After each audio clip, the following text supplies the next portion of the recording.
A few dozen arrests might be all it takes to free humanity now. The battle to take down the Khazarian mafia is intensifying and reaching the point where the arrest of just a few dozen ringleaders may be enough to liberate humanity from this Satan-worshipping scourge. Years of forensic research and testimony from multiple intelligence agency sources in Russia, Japan, China, the US, England, France, etc. have now zeroed in on key ringleaders of the Khazarian mafia who need to be arrested or executed. Before naming names though, first of all, we need to clearly identify the overall target. That is a subset of the so-called Jewish population that is described in the Book of Ruth in the Old Testament of Torah. These are people who worship Satan and practice both human sacrifice and cannibalism. They have thousands of years' experience in infiltrating societies and taking secret control of the top levels of power through murders, blackmail, bribery, and propaganda. The nightmares of their rule is finally ending. However, make no mistake, these people are extremely dangerous, very smart, and know literally fighting for their lives.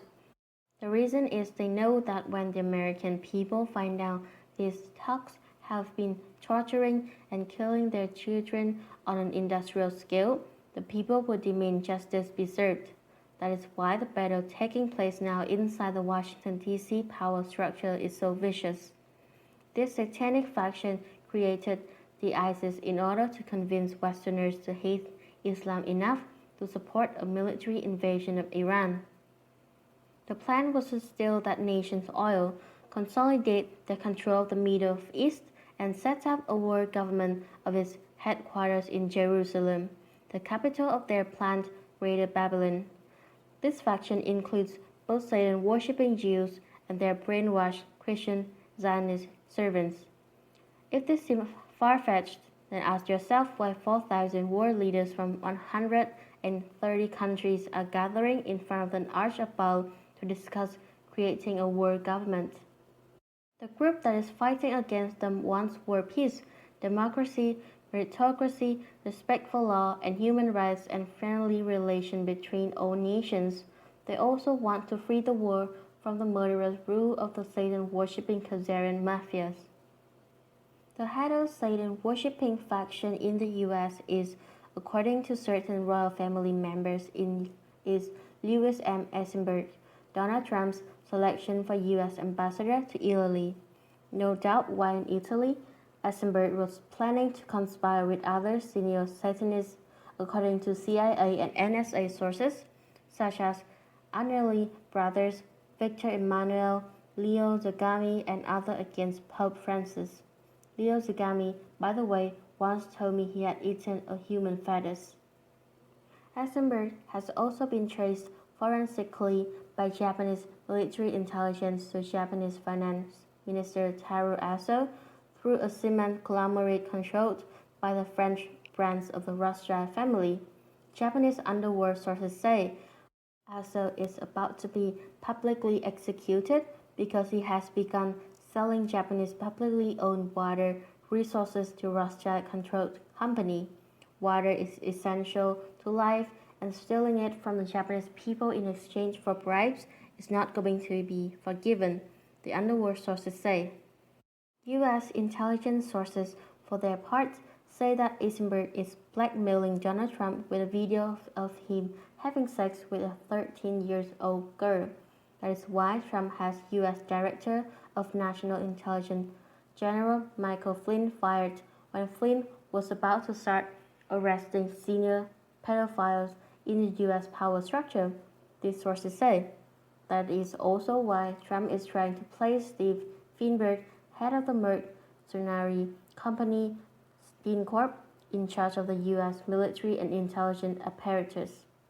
It is also this blackmail that preventing the Trump administration from prosecuting the perpetrators of mass murder incidents like 9/11 and Fukushima, the sources say.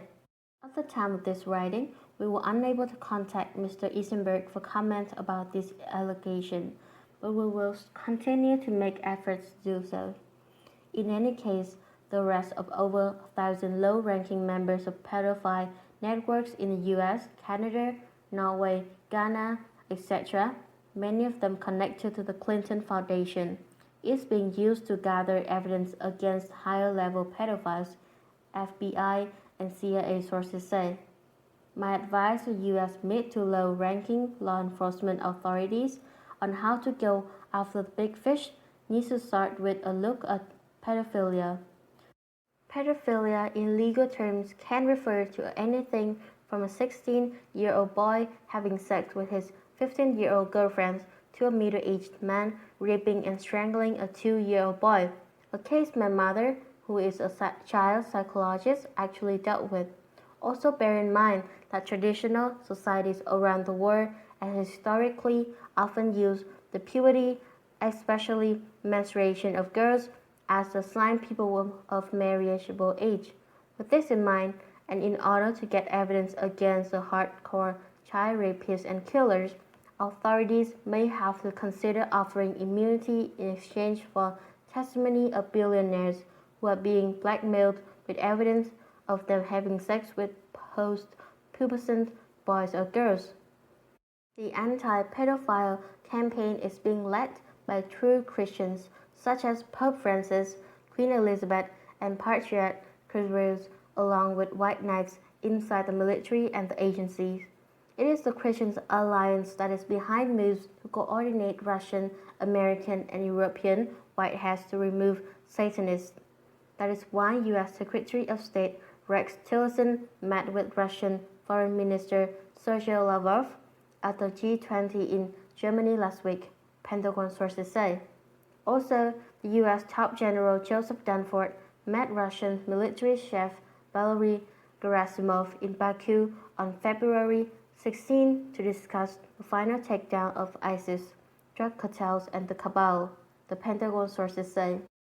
Dunford also met with Azeri top brass to stop Israeli covert operations in the Middle East, the sources say. Inside the U.S. Department of Homeland Security, Chef John Kelly is considering mobilizing 100,000 National Guard troops to deport illegals and then take on the cabal and the drug cartels, the Pentagon sources say.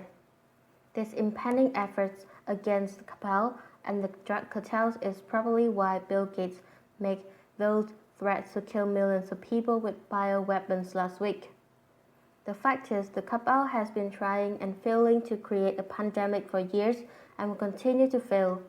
So if the U.S. authorities want to go ahead and arrest Gates, there's no need to fear. They can also go ahead with their investigations of toxic vaccines and other malevolent parts of the pharmaceutical industry. The Nazis contacted the White Dragon Society last week to say they were not behind the pandemic attacks. Here's what on them said. The old Nazis that escaped to South America, all of them have died out in the late 1990s. Many lived until their 90s and were very strong, and this one died of old age. The secret base in the mountains of South America was replenished with young Nazis, male in their 30s at the time. These new Nazis are not like the old Nazis. The new Nazis are not looking to take over the world.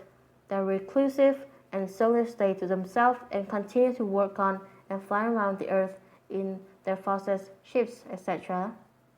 The source also say the winner of the ongoing battle for world power will be decided by 2020. He also hinted the Nazis would share their technology with the world once the dust settled down. In addition to anti-gravity and cloning technology, the Nazis also have stem cell technology that could cure many diseases, they say. The WDS was also contacted by the Nazi Illuminati last week with a message about North Korea. They say Kim Jong-un, half-brother Kim Jong-nam, was killed last week because the Chinese were planning to use him to take over North Korea. This killing, combined with the shooting of a missile that went 550 kilometers up, was a message to the Chinese to stay out of North Korea, the Illuminati source said. He said North Korea now had the capability to send a nuclear missile anywhere on Earth, and that if the Chinese invaded North Korea, then Beijing would be evaporated. The overall message was to leave us alone. Japanese military intelligence, for their part, say this is all part of a proxy war over North Korea between the US and China. A North Korea delegation will be visiting the US soon, and unification of the Korean peninsula with Kim as emperor will be discussed, the sources said. The Japanese sources are also saying the Japanese imperial family is opposed to the regime of Shinzo Abe and that secret meetings were being held to discuss how to remove that regime before it completely loots Japan on behalf of the Khazarian mafia.